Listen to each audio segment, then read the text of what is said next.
Bonjour et bienvenue sur cette deuxième vidéo de ma chaîne sur le corps et l'esprit, vivre en harmonie avec le monde réel. Je répète, je m'appelle Gary Duguedo, je suis psychologue, psychothérapeute, thérapeute familial et hypnothérapeute agréé par l'État et j'ai 25 ans d'expérience dans ces domaines. Ces 3 premiers épisodes d'introduction ont pour but de partager avec vous certains des sujets et domaines que je vais aborder dans les semaines, les mois et peut-être les années à venir. Tout d'abord, les 4 volumes publics de la série Vivre en harmonie en chacun des sujets intéressants d'abordés. J'ai déjà parlé de le premier livre, Les fondamentaux, famille, amis, ennemis, dans le premier épisode. Alors, où est ma bibliothèque? D'accord. Faisons un peu de magie vidéo. Et voilà! Bonjour bibliothèque! Pouvons-nous jeter un coup d'œil sur le volume 2, Vivre en harmonie avec le monde réel, travail, paradis ou purgatoire? Merci. Livre 2, travail, paradis ou purgatoire. D'entrer ou rentrer dans le match du travail n'est pas toujours évident, mais il y a beaucoup de choses à réfléchir, à penser avant d'entrer, pendant qu'on entre, et bien sûr dans le travail en lui-même. Donc, il y a certaines choses que je vais en parler. Bien sûr que, comme je vais faire les épisodes, je ne fais pas un livre entier, je fais un chapitre à la fois, pour ne pas trop vous ennuyer, mais quand même, il faut quand même approfondir de ce sujet. Donc, la première partie, c'est un rappel des fondamentaux vivre en harmonie, qui va exister dans beaucoup des épisodes, concept de base et vivre avec le péché. Je pense que j'ai vu le premier épisode, vous avez vu un peu dans ce premier livre, ce concept vivre avec le péché. Après ça, qu'est-ce que je veux? Et donc, c'est quelque chose de très très important avant d'entrer dans un nouveau travail, c'est de bien réfléchir de ce qui est important pour vous. Et donc, première chose, choisir une direction. Quelque chose qui vous va comme personne, pas seulement pour trouver un travail, mais peut-être. Après ça, c'est vos objectifs, sont court, moyen ou long terme. Ça dépend si vous avez des autres choses à faire. Si vous êtes l'étudiante, vous avez quand même un travail juste pour l'été, donc le base, juste très très court terme.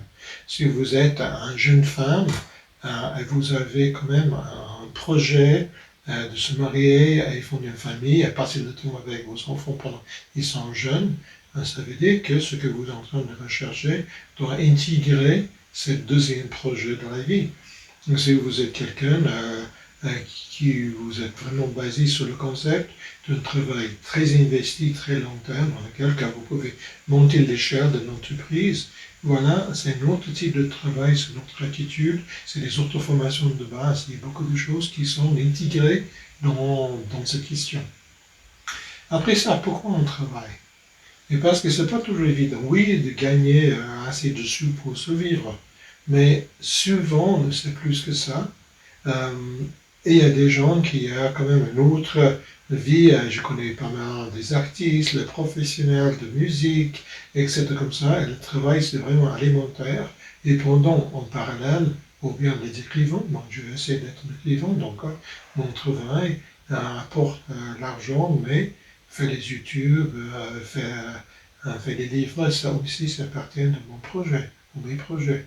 Donc ça, c'est aussi quelque chose, c'est question de combien investir dans quelque chose, si vous avez d'autres choses à côté qui sont aussi importantes. Et après ça, c'est un chapitre sur le prédateur et les proies. Et ça, c'est très intéressant et très important pour se voir, se connaître.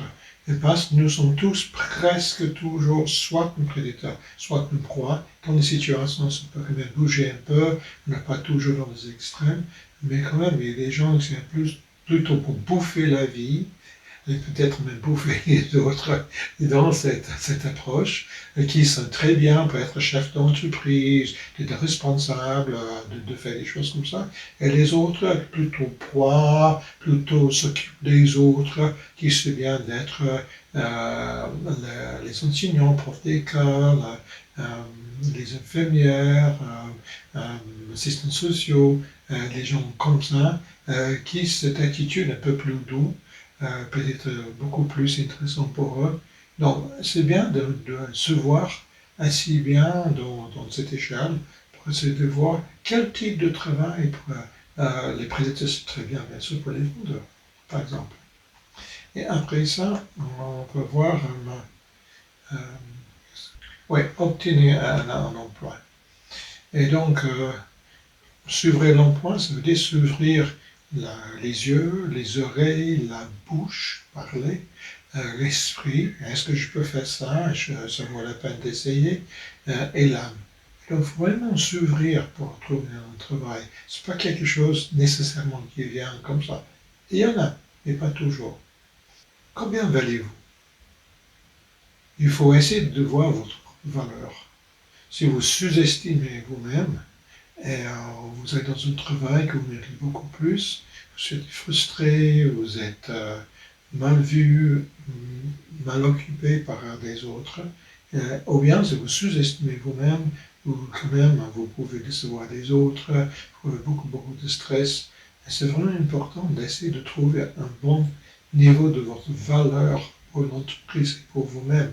Une autre chose très importante, la personne qui vous engage, si vous êtes totalement honnête avec qui vous êtes, ce que vous pouvez faire, vos forces, vos faiblesses, à la fin, c'est lui, elle, qui est responsable de vous prendre au pas. Donc ça, c'est une autre chose. Entrer dedans, c'est quand même comment on entre dans un groupe. C'est quelque chose de beaucoup plus sociologique. C'est comment on entre, quelle attitude, quelle fonction, quelle manière d'entrer dedans. C'est quelque chose que si vous faites faux, vous pouvez les ennuyer pour tout le reste de votre travail dans cette entreprise. C'est très important. Et l'autre chose qui sont vraiment importantes, c'est de bien les payer, je trouve, et les conditions officielles et non officielles. Dans certains pays plutôt numériques, c'est qu'il y a des conditions écrites, par exemple 5 semaines de vacances, qui sont officielles, qui sont dans le contrat, mais si vous prenez 5 semaines, c'est très mal vu. Comment fonctionne ça? Si vous avez X heures de travail par semaine, mais si vous n'êtes pas là avant le boss et pas après le boss, vous êtes mal vu. Si vous n'êtes pas disponible le week-end, vous êtes mal vu. Et donc, il y a certaines conditions qu'il faut vraiment cerner. Qu'est-ce que la norme? Moi, j'avais des gens qui avaient travaillé dans la publicité, qui travaillent pour les boîtes américaines dans la publicité, et le travail le soir, le week-end, c'est tout normal, même si vous êtes employé en Suisse, où je suis. Et donc, j'avais quand même ça. Il faut vraiment, ça vaut la peine de cerner avant d'entrer qu'est-ce qu'il a attendu de vous. Et donc, maintenant vous attendez le poste, et qu'est-ce que vous trouvez? Vous trouvez les gens dans lesquels vous travaillez. En premier, on parle de vos collègues, les gens dans le même niveau de vous. Et en premier, je parle de leur renard rosé. Rosé, je pense que c'est comme ça. Je suis mauvais français, vous vous rendez bien compte. Il est paresseux et tricheur, mais très souvent séductif, c'est souvent apprécié, bien sûr, ça peut être homme ou femme. Et c'est les gens qui arrivent de faire que vous faites le travail un peu pour eux, que vous le soutenez, qu'ils en profitent de votre travail, ils mettent les noms avec, des choses comme ça. Donc, quelqu'un de faire attention, peut être très intelligent, peut-être très fonctionnel, peut-être quand même un bon ami, un bon collègue, mais juste faites gaffe que vous ne pas faites avoir par lui. Ouais, bien sûr. L'escargot triste et lent. Ça va pas ma vie, je suis pas en bonne santé, j'ai les ennuis, j'ai les soucis, j'ai du stress, j'ai du malheur. Et donc, grosso modo, aidez-moi. Soit dans le travail en soi, soit dans la vie privée. Et ça, c'est quelqu'un vraiment de faire attention parce que vous pouvez être pompé dans tout niveau pour quelqu'un qui, à la base, ne peut pas aller mieux. Oh, je peux faire ci, je peux être la personne qui va aider à s'en sortir. Presque jamais. C'est un mode de fonctionnement qui est assez bien fonctionné. C'est triste, comme j'avais dit, mais quand même, c'est quelque chose que la personne, elle fonctionne comme ça. Je dis elle parce que c'est souvent des femmes, c'est pas toujours. Mais juste faire attention que vous n'êtes pas vraiment pompé de toute votre énergie et peut-être aussi votre argent. Le casteur acharné. Ça, c'est la traduction quand même de l'anglais. Donc, surinvesti, c'est le collègue qui travaille à pointure, qui est là tôt, qui reste tard, qui fait 1000 choses, toujours disponible. C'est bien d'avoir dans une équipe dans laquelle vous participez au bénéfice de lui, mais il faut vraiment faire gaffe que vous pouvez sembler être très lente et inefficace en face de lui. Et donc le contraste peut être très négatif pour vous. Il faut vraiment que vous vous rendez compte quel est votre niveau, quel est votre investissement, quel est votre fonctionnement. Et faites gaffe à lui parce que souvent des chefs disent mais comment se passe-t-il que lui fait tellement telle chose et tu fais la moitié. Vous voyez, il fait le double. D'accord, pourquoi pas toi, pourquoi tu ne fais pas le double? Donc, pas toujours évident de travailler avec. Et dernièrement, le bitch. Il ne faut pas traduire. Ça. C'est quand même souvent des femmes, pas toujours, mais bien très très souvent des femmes, des fois le secrétaire, des fois bien appréciées par l'hierarchie, parce que souvent elles sont efficaces, sont fonctionnelles, mais pas toujours très évidentes de travailler avec. Ce n'est pas nécessairement votre ennemi. Il faut juste apprendre comment de fonctionner avec, de ne pas en discuter avec, de ne pas être victime non plus, et ça peut bien aller. Je vous promets. Après ça, vous arrivez avec votre patron, parce que nous sommes tous le patron. Le premier patron, c'est le vampire. C'est quelqu'un qui prend toute votre énergie, tout votre travail, et prend pour lui-même. Il y a un super bon film, je ne sais pas si vous avez entendu, en anglais ça s'appelle Working Girl, avec Sigourney Weaver. Et, si vous n'avez pas vu, je pense que dans les 80, c'est très amusant, c'est très entreprise, comment de faire fonctionner avec un chef comme ça. Et je ne suggère pas que vous faites la même chose quand c'est un film, mais quand même c'est amusant à voir. Peut-être si vous avez un boss comme ça va changer un peu votre attitude, rigoler un peu. Après ça, l'homme invisible. Je dis l'homme, première chose, parce qu'il y a des livres sur l'homme invisible, mais quand même, c'est souvent des hommes et des femmes, et je trouve que c'est plus présent comme patron, comme chef. Mais c'est lui qui sont presque jamais là quand on a besoin de lui, mais en revanche, on ne peut pas faire les décisions sans lui, parce qu'il bloque toutes les décisions sans lui, et en plus, s'il y a quelque chose de positif qui arrive, c'est toujours là pour recevoir l'appréciation, la validation comme ça. Donc, quelque chose à régler. Après ça, vous avez le polyème. Le polyème, c'est surinvesti, c'est dictateur, il faut faire comme ci, il faut comme ça. C'est Elon Musk, tout prix. Mais les gens, il arrive d'avoir l'unité des gens énorme, les gens sont surinvestis eux-mêmes, qui veulent être appréciés, être mis en avance. Et on peut bien avancer avec ça, mais faites gaffe pour le burn-out, pour vos propres limites. Lui, il ne voit pas les limites. Et c'est à vous de trouver les façons de ne pas vous épuiser, vous détruire, de travailler avec quelqu'un comme ça. Et juste pour finir cette petite éventail de types de personnes qu'on peut trouver comme des patrons, c'est le narcissique. On dit le grand impuissant âge, ouais, qui prend tout pour lui-même. Pas comme un vampire, c'est pas la même chose. C'est juste qu'il a besoin d'être le meilleur, il a besoin d'avoir raison. De nouveau, ça peut être très intéressant parce que les gens comme ça, ils arrivent de monter les échelles et ils peuvent vous prendre vous avec.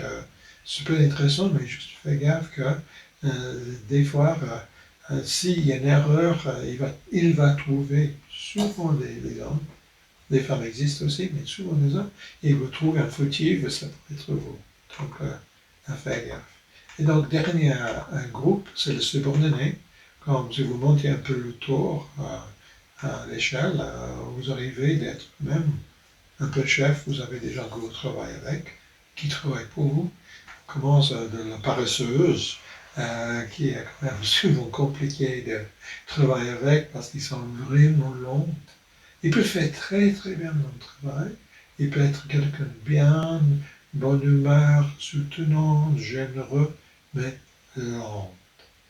Et donc, comment on fait avec ça? On va regarder. Après ça, la caniche de Pandore. C'est vraiment souvent la fille de papa, mais des fois le fils de maman ou bien le neveu de patron, c'est des gens qui sont un peu pourri gâtés, qui a tous les droits d'être bien traités. N'importe quel niveau, bien sûr bien traité, qui peut faire vraiment des ennuis, mais souvent ils sont bien éduqués, ils sont corrects, ils peuvent très bien faire le travail. Il faut juste ne pas être fait avoir par cette attitude que j'ai le droit. Aussi, faire gaffe avec les règles, parce que souvent ils connaissent toutes les règles, ils peuvent utiliser contre vous.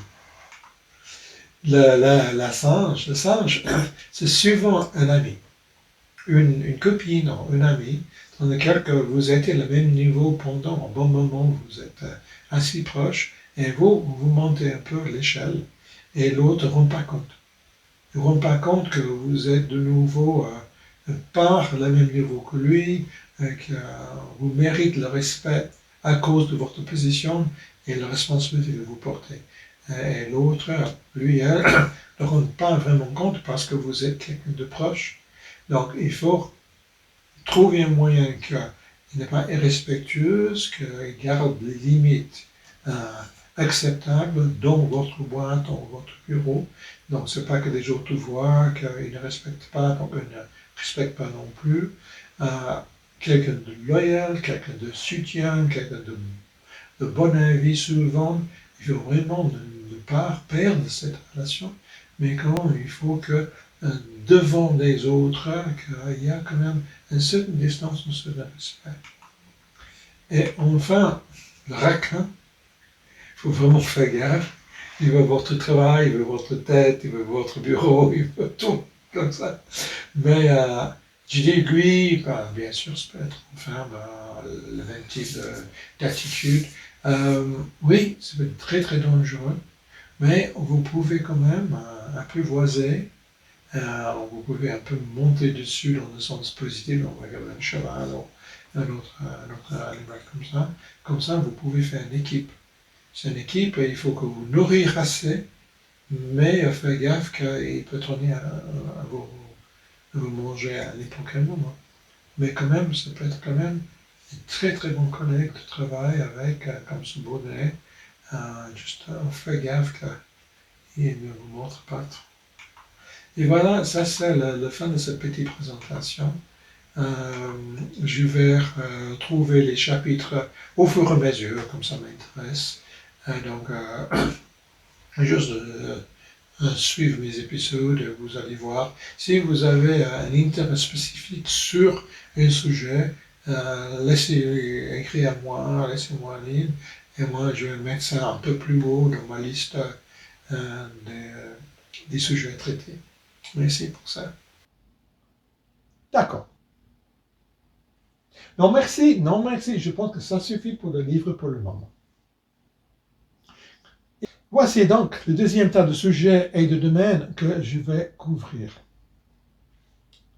S'il vous plaît, s'il vous plaît, s'il vous plaît, aimez et abonnez-vous à cette chaîne pour voir le dernier épisode d'introduction et ensuite tout le reste.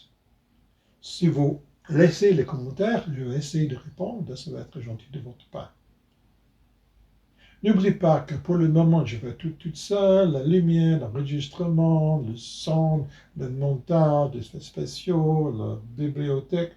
Je dois aussi travailler à plein temps. Et je vois ma famille de temps en temps, pas trop, ça les embête. Et comme je vis dans un monde anglophone, je vais faire une version anglaise de la plupart des épisodes. Ce qui signifie que pour le moment, je ne pourrai pas mettre en ligne des épisodes aussi souvent que je le souhaitais. J'ai donc vraiment besoin de votre aide pour faire fonctionner cette chaîne. N'oubliez pas d'en parler à vos amis et de partager ce lien. Et enfin, non, ça c'est encore suffisant pour le moment. Je demande troisième épisode des autres choses. Alors, jusqu'à la prochaine fois, je vous souhaite l'amour, lumière, long life and prosper. À bientôt. Gary.